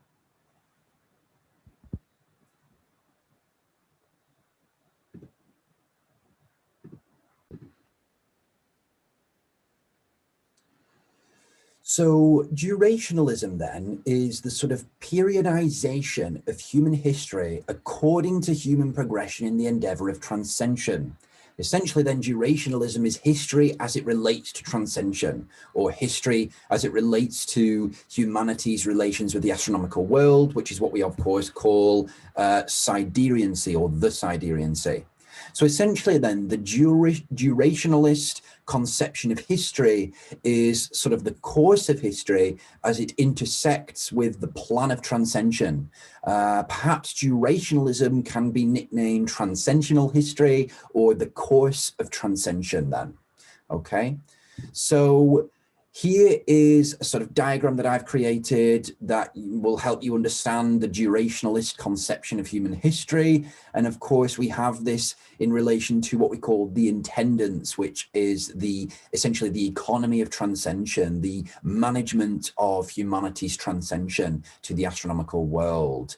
I'm not going to go through this diagram. What I'm going to let you do is pause the screen here, and I think it's pretty self-explanatory. I have done some explanations at the bottom under each heading there to describe each sort of period that I've outlined. And of course, you know, if you have any questions, just let me know in the comments about anything on this lecture, but anything in particular on this diagram.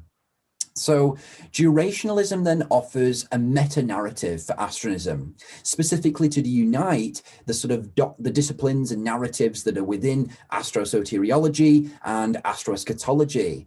Really, durationalism considers all human history as divided into 6 intendance stages, and then 9 epochs, which correspond to conditions of humankind in relation to sideriancy and the status of humanity's endeavor of transcension. We saw these different stages and epochs in the previous slide. So go back and take a look if you want to sort of understand that a little bit better.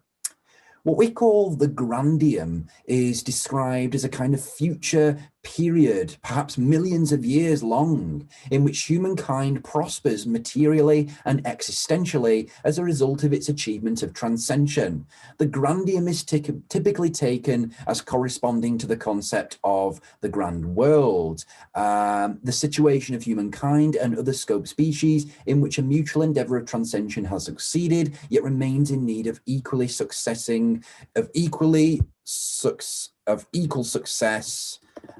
in its maintenance, or this process that we call perpetuation, which we'll get to a little bit later on. So really what this grandium refers to is the sort of condition of humankind in the grand world, essentially. So the grand world is the physical aspects of this condition, whereas the grandium relates to the condition itself. Then we move on to Incorporeology. So this is studying really the nature of the soul as it is conceived in Astronism, in the Astronist belief system. And really, Astronist views on the soul really center on belief that the soul does not possess the quality of immortality when manifest in the body of a person. This is due to the cosmic limitation principle, that nothing within the cosmos can possess limitless components, an example of which, of course, is immortality. So this is a very, very different understanding of the soul that Astronism has from Christianity, although there are some branches of Christianity that do hold this view as well, but mainstream Christianity does not. Mainstream Christianity holds that the soul is immortal by its sort of nature, really, whereas because obviously the cosmic limitation principle, Astronism cannot hold to that view, so we regard the soul as mortal, as part of just as a sort of mortal aspect of the person, but that has the capacity, differently from the body, has the capacity for becoming immortal, or what we call immortalization, essentially. It is for this reason that transstellanic astronism, or transtellationist astronism, asserts the doctrine of the stunted immortality of the soul. Of course, this holds that due to the manifestation of the soul in the body of a person, its nature has changed to a limited state, a state that will change once again once cosmosis occurs after death. Essentially, for now, though, while one is alive, one's soul is actually mortal. And this is a sort of fundamental basis, really, of how Astronism understands the sort of nature of the soul in alignment, really, with what we know about the fundamental makeup of the cosmos. The soul cannot be immortal while it is in our bodies, because the cosmic limitation principle states that anything that resides within the cosmos, and therefore resides within us, cannot be immortal, cannot be limitless, has to be limited by its nature. Of course, this relates to what we've referred to already, really, as stipulationism. Stipulationism generally asserts the belief that belief in or practice of astronism is the sort of condition for certain phenomena to occur. So this type of view of things is called a stipulant. So the idea really that the soul is the notion that the soul cannot become or re-become immortal during cosmosis until Astrosis has first occurred through the practice and belief in astronism. So again, sometimes stipulationist views move into a very astronism-oriented understanding of the soul and understandings of Astrosis and cosmosis, whereas others state that the soul is sort of immortal, not immortal, but is mortal, that can become immortal by just the natural process of cosmosis, that you don't need to achieve Astrosis in order for the soul to become immortal. So opposing this view is unconditional immortality, which states that the soul will return to its immortality during one's cosmosis, whether or not a person has achieved Astrosis. And of course, you know, I've just spoke about that just now, and these are just two sort of views really within Astronism, within stipulationism. Of course, the first is animatic conditionalism, and then we have unconditional immortality. Manifesting Fyodorov's vision. So really, Nikolai Fyodorov had a vision really for the future of the human race. He was a Russian cosmist of the 19th century, really the founder of Russian cosmism, and sort of the sort of, in a way, the precursor to modern, what we know now as modern cosmism, and which has itself manifested into Astronism. Astronism is often called, as I've just said, the successor to cosmism. But does this mean that Astronism is all about attaining immortality? And if so, does this mean Astronism is no different from Christianity in this regard? What is called the ultimation in Astronism is often conceptualized as the physical immortality that Fyodorov theorized back in the 19th century. That condition of the human species that allows human beings to alter their fundamentally limited nature into a nature that is unlimited, perhaps even divine. And of course, Fyodorov spoke about this, and he spoke about the resurrection of the dead, of all the dead. Indeed, Astronism is cosmism's successor. It seeks to realize the dream of Fyodorov in the form of a belief system that champions the salvific capacities of the astronomical world. And I'm going to do more sort of research really on Fyodorov as I go through my career, and hopefully try and orient Astronism in some ways around what Fyodorov's vision encompassed. And of course, I do think Astronism has the capacity to achieve Fyodorov's vision in a way that perhaps cosmism itself wasn't able to achieve or wasn't able to fully realize. I think Astronism does realize that. Then we come to see sort of this idea of immortality in Astronism and the role of immortality in Astronism. If cosmosis then is the cessation of a person's existence, then surely it is the role of Astrosis and all Astronism to maintain that the soul continues by re-altering its nature to return to immortality before or just as cosmosis occurs. And of course, such a return to an immortal nature for the soul would have to take place in a universal setting due to the overarching cosmic limitation principle. So what we're trying to say here is that the immortalization of the soul will have to take place either on the boundary of the cosmic periphery or in some sort of universal or divine context in order for the soul to bypass the cosmic limitation principle, the principle, the fundamental reality that the cosmos is limited, and so anything within it must also be limited, and so anything within it cannot boast immortality. We've got also this idea really that is connected and is sort of a branch or tradition or current really within Astronism that we call Astrocinarianism.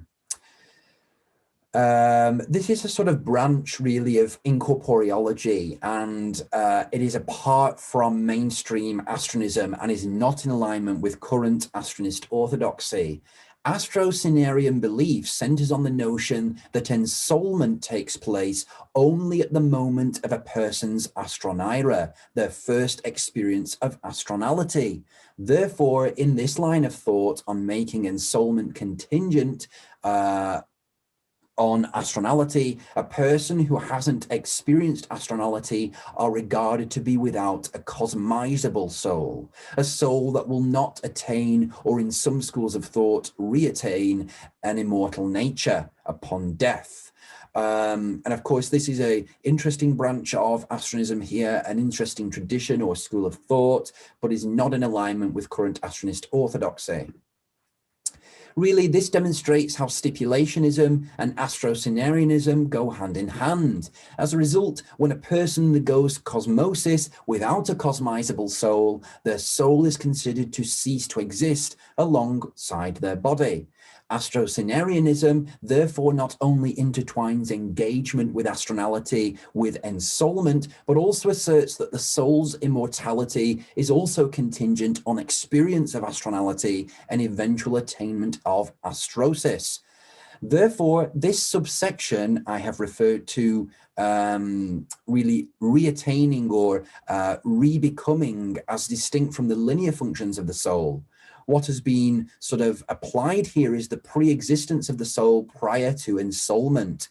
The separate discipline dealing with this concept and its many branches is what we call pre-corporeology. So what I'm getting into there is this idea of the soul's pre-existence prior to the existence of the host body. And we call this branch of study pre-corporeology. And of course, this is related to Astrocinarianism. Stipulationist approaches to cosmosis. We already know what stipulationism is, but there are branches and consequences really for stipulationism that relate to new concepts that have emerged as a result. So one of these is that there is no such concept of being post-corporeal punishment or eternal damnation in the Astronist belief system. However, as a result of the stipulationist school of thought, there exists the concept of telluria, the final destination of the cosmized body and soul of all non-astronists, namely those who do not attain astrosis. Therefore, telluria is intertwined with a sort of stipulationist conception of astroeschatology, in which astrosis is a precondition for the avoidance of an abysmic cosmosis. An abysmic cosmosis leads to telluria in this school of thought. It is important then to state that current Astronist orthodoxy does not support the concept of telluria due to the fact of its own support for the universality of cosmosis. Telluria, however, is not a place of punishment, as the person is not conscious of their residence in telluria, but is instead a place of total abyss or unawareness. Essentially, telluria represents the existential cessation of the mortal body and the mortal soul. In this line of thought, telluria is contrasted with the overworld, which is, of course, the final destination of all cosmized astronists, specifically those whom have either achieved astrosis or post-astrosis. Cosmosis as limbo. Some astronists, especially transstellationists, have chosen to interpret cosmosis as a kind of intermediate state, really, or limbo between corporeal life and existential cessation, in which the opportunity remains for a person to achieve a type of astrosis called post-astrosis. This is an astrosis that occurs post-death, essentially, post-corporeally. This belief, therefore, places an emphasis on astrosis as being the key ingredient in the immortalization of the soul, this process of the immortalization of the soul. And of course, this is therefore avoiding totalization at cosmosis's end. We've already spoke a little bit about an abysmic cosmosis, so I won't go over this slide too much, but you can take a read if you wish. This is connected to the idea of telluria, as I mentioned previously. And now really we come on to this branch of Incorporeology, which is what we call pre-corporeology, which is the pre-existence of the soul. This idea of the pre-being really of the soul. The notion of the pre-existence of the soul has found some limited pockets of support in Astronism so far, particularly within the recosmist sub-school of thought. Pre-corporeology is concerned with the nature of such pre-existence on the presupposition that this notion is true of the nature of the soul. However, there remains a major contention for the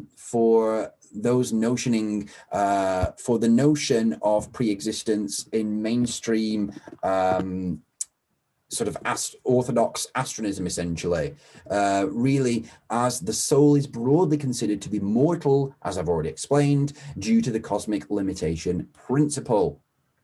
The term pre-corporealism is used to denote the belief in the pre-existence of the soul, and really is tied to the notion of recosmism, the belief that a person experiences rebirth if astrosis is not achieved by way of the transference of the spiritual essence to a new host at the end of their life, sometimes interpreted as occurring in a different cosmos in the universe. Ancient Greek philosophy and Islam affirm pre-existence, while the belief in Christianity is generally rejected. Okay, so those are just differences there.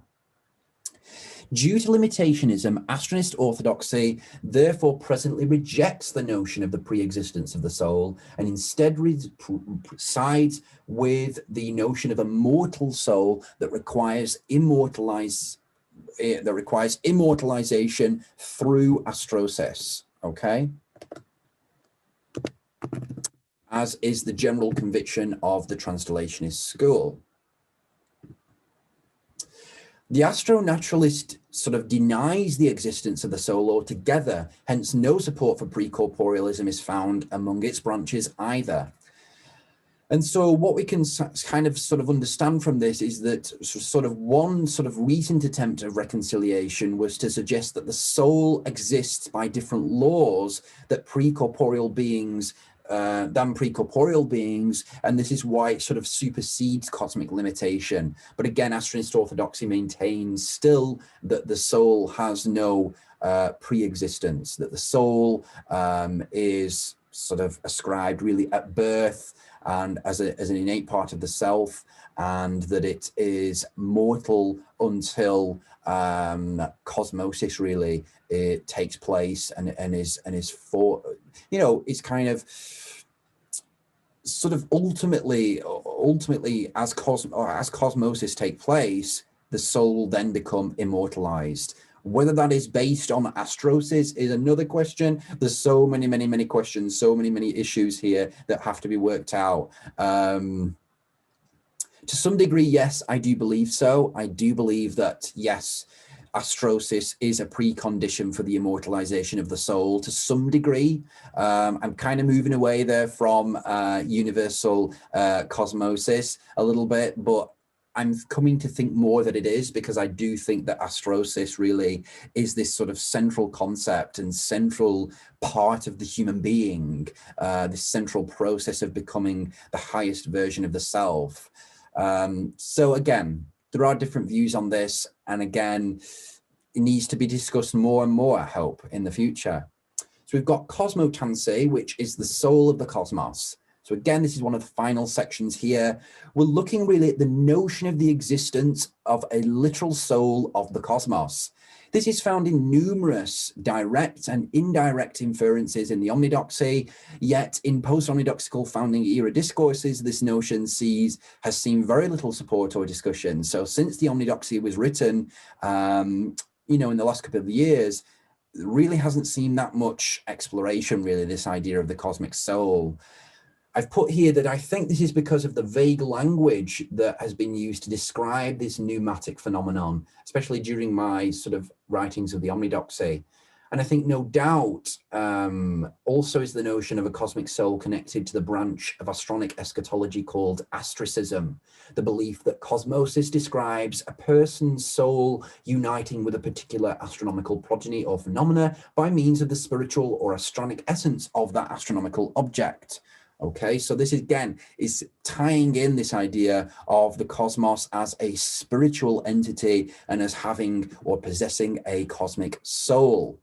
I'm not going to read out all this page because there's so much and I don't want to do too much reading. I know I have done quite a bit of reading off the screen this time. There's just so much to get through. It's a huge topic, is astroeschatology. Again, if you want to pause this screen, please do so and have a read. Cosmic soul is a really interesting concept there. So as we now begin to sort of come to the fruition of the astroeschatology, we're not quite there yet, but we're coming to it. And part of that is what we call Desolatology. And this relates to what we call the prospects of a desolate cosmos. So desolation in Astronism refers to the notion and the related prospect that there exists no intelligent life in the cosmos other than humanity itself. Of course, the concept of desolation comprises really a significant place in Astronist philosophy because of the implications this holds for transcension and all astrosoteriology and astroeschatology for that matter. And sort of desolatology kind of plays the devil's advocate in this regard and sort of is based on this assumption that desolation is true and tries to explore, well, what are the implications for desolation for humanity, for astronism, for all different types of subjects. And so desolatology really is this sort of, this discipline of astronism that is a little bit rebellious because it is based on this idea of desolation being true, despite the fact that Astronist Eschatology and Astronist Orthodoxy asserts that desolation is false. So really desolatology really compartmentalizes Astronist Orthodoxy to try and sort of explore what if this is true, you know, and try and explore what that would mean if it is true. So it's a really interesting area of study. If desolation is true, then no other species has become scoped like humanity, suggesting that preferment has only been confirmed to humankind and no other species in the cosmos, a view called exclusive preferment. Humanity will have no help from other species in the endeavor of transcension and attaining the ultimation, thus rendering omnisation useless. These are sort of some possible implications, of course, of desolation. A third implication is that the pressure is on humanity and humanity alone to achieve transcension and to realize the ultimation, which demonstrates further still the immense importance of acting on scope, because if humanity devolves and if starfall occurs, then no other species will become scoped, which brings into question the purpose of the cosmos at all. Does this mean that only one species per cosmos has become scoped? And does the desolation of this cosmos mean that all other cosmoses in the universe are also desolate? Again, this is really, really interesting area of study, one that I want to look at more. Desolation really is sort of this assertion that desolation is true, really in contrast to Astronist orthodoxy, that no other species in the cosmos will or has ever undergone scope. This is held by some other religions in some ways, like Christianity, or some believers in those religions.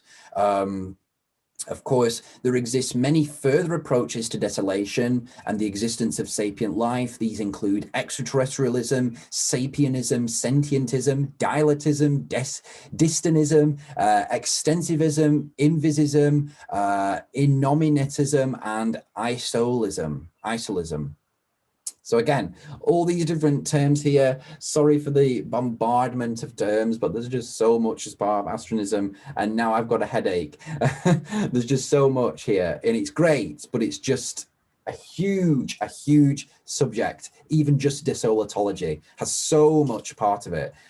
Now you can understand, the last 8 years have just been so busy and so difficult, you know, but also so enjoyable at the same time. It's kind of this love-hate relationship, really.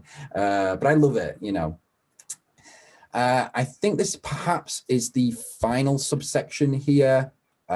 We've come to, yes, so we're here with what we call Rhenology, which is subsection 6. And really this is talking about advancement and the implications of advancement, and especially how this relates to space exploration, space expansion. So sometimes transcension, because it is such a broad term, it is such a broad concept, there's a lot that involves transcension. It is sometimes conceived as, or is sort of synonymous with, what we call advancement. So transcension has always been closely associated with the general concept of human advancement. And of course, since its very origins, you know, in the omnidoxy really, but Rhenology as a Astronist discipline sort of goes a step further to say that transcension, it goes a sort of step by step, goes a step further by saying transcension relates to, goes a step further by saying transcension relates to, or what I wanted to say, or revolves around around advancement there. Sorry. So really, in this sense, then remnology is based on this presupposition that, yes, that transcension is revolving around the concept of advancement, and that transcension really is advancement, but in a sort of salvific understanding. So transcension has already been conceptualized in this total immersion as a form of evolution, which we've seen before, again, showing the broadest understandings of transcension here. There's lots of different ways of conceptualizing transcension. But it also interprets transcension as a broader form of advancement and uses terminology surrounding the concept of advancement to describe transcension. As such, remnology is particularly associated with the transhumanist and cosmist schools within Astronism. And of course, this relates to the idea that transcension is achieved through scientific methods, which isn't always sort of focused on really in sort of mainstream Astronist understandings of transcension. Of course, transcension is generally synonymous with the word salvation in many ways, but I've put generally synonymous there just to say what I probably should have put is loosely synonymous with the word salvation. Although, you know, Astronism is firmly understood as the literal saving of humanity. This can manifest in intergalactic, interplanetary, and interstellar travel, which is, of course, related to the concept of advancement. And so this essentially what this is trying to say is that monoplanetism, or being on one planet, a species trapped on one planet, is therefore sort of the opposite of transcension, because monoplanetary existence means not to have taken on the means of salvation by way of the astronomical world. And of course, it means that we haven't advanced into the astronomical world. We haven't gone to where we could do in the astronomical world. And of course, that relates again, transcension, to this idea of advancement. So if venture into the astronomical world is key to transcension, then planetary habitability and planetary suitability will surely be fundamental to impacting this endeavor. And it is for this reason that astronists appellate this transcensional journey into the astronomical world sometimes as the great endeavor. This endeavor then leads to the astronist conception of the physical state of the condition of transcension, which is what, of course, we call grand world. Astronism's conception of space exploration and space expansion sort of combines sort of under the heading of the humanic exploration of the cosmos. And of course, part of this endeavors of advancement is what we come to the process of terraforming. And of course, I'm not going to go through this too much, but you know, terraforming is an aspect of astronist ethics that is sort of virulently and hotly debated right now. Should we begin engaging in terraforming activities in the future, or should we not? And of course, we have pro-formers and anti-formers who sort of oppose terraforming, and then also, of course, support terraforming activities. Again, this is just going on talking a little bit more about terraforming. So if you want to pause the screen here and take a read of that. And then really what we come to now is just a few diagrams really before we sort of end this lecture really on astroeschatology. Here is a sort of approaches the two main schools of thought of astronism, the transtellationists and the astronaturalists. There may be more schools of thought in the future, I hope. But these are the two main ones right now, and these are sort of the dichotomy that we have the common beliefs among these schools in the middle. Of course, we have the dogmas of Astrosis and Cosmosis. We have ultimation there, we have transcension there in the center as common beliefs between these schools of thought. So just take a look at that, and that will sort of help you gain an understanding of how these two schools of thoughts are sort of dichotomized, really. And then we come to really finally the 12 integrants of Astronist Eschatology, which I'm going to now read out to now finish our lecture here today on Astronist Eschatology. And of course, we will then move on to, I think it's prismatics next. So look out for that next episode of a conversation with Cometan. But now let's get into the 12 integrants of Astronist Eschatology. I'm going to read these out to you like I normally do, and this will surely give you a sort of 12-step overview, a 12-step understanding of the sort of logic really behind Astroeschatology and sort of the beliefs that relate to it. So first of all, the first integrant of Astroeschatology, said that very posh then, Astroeschatology. The first integrant states that the destiny of humankind, as well as the final destination of the soul, are inextricably intertwined with the astronomical world, a principle called astrothanasia, one that we should now be very, very familiar with because I've mentioned that quite a few times now. This means that the affairs of death and the afterlife, as well as the destiny of both the individual person and all humankind, certainly involve the environment of outer space. So again, this is connected to this idea of the existential source that is the astronomical world for humanity. The second integrant of Astronist Eschatology states that the ultimate fact of cosmic existence, due to the cosmic limitation principle, is that the cosmos will end no matter what. This is an event that is called Caesarea. Astronism is oriented on humanity making the most of its preferment before this inevitable extinction event takes place. So of course, now we move on to third integrant of Astroeschatology, which states that the destiny of humankind, therefore, is to explore outer space to the furthest extent possible, both physically, intellectually, and mystically, in order to fulfill human destiny by achieving transcension, the highest condition, which is then regarded to lead to humanity's attainment of the ultimation, which is sometimes conceptualized as transcosmization. The fourth integrant of Astronist Eschatology states that Astronist Eschatology is divided between what relates to individual destiny and what relates to the destiny of the collective.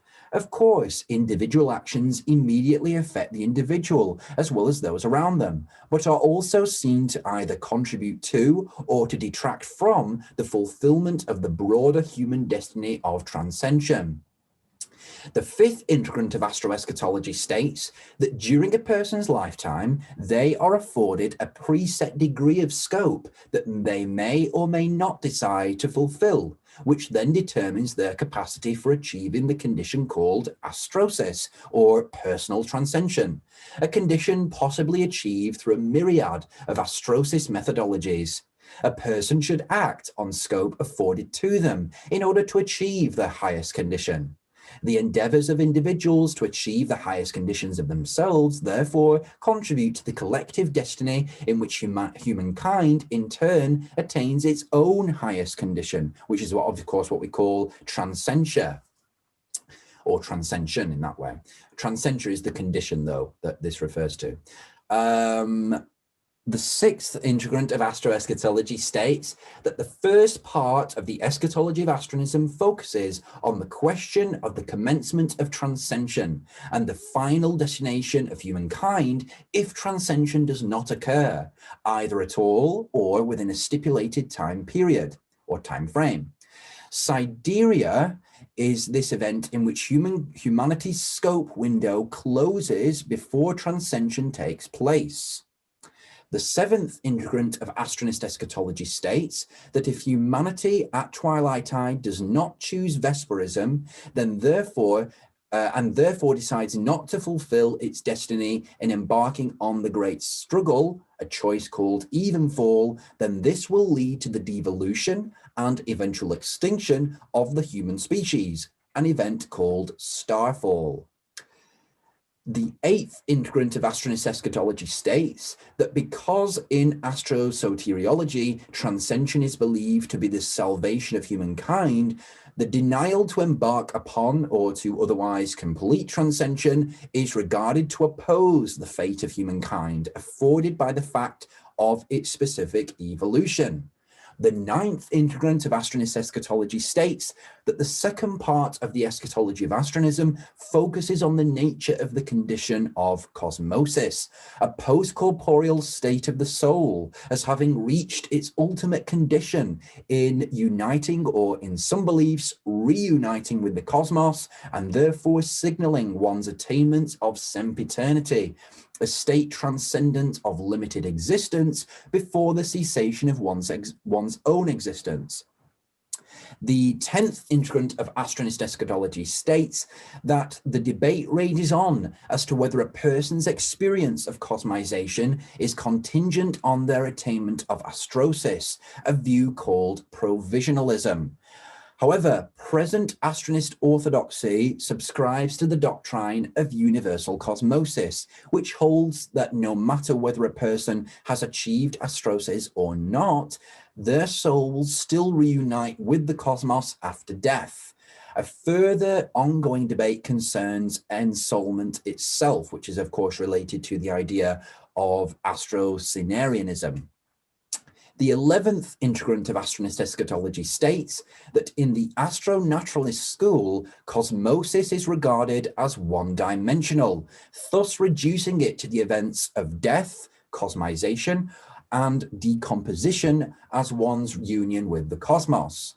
And then finally, we have what we call the 12th integrant of Astronist Eschatology, which states that differently in the translationist school, cosmosis is regarded as a primarily spiritual endeavor called the Sidereum, which is divided into 7 steps, some of which hold the potential for post-astrosis to occur, achieving one highest condition after death, but before existential cessation.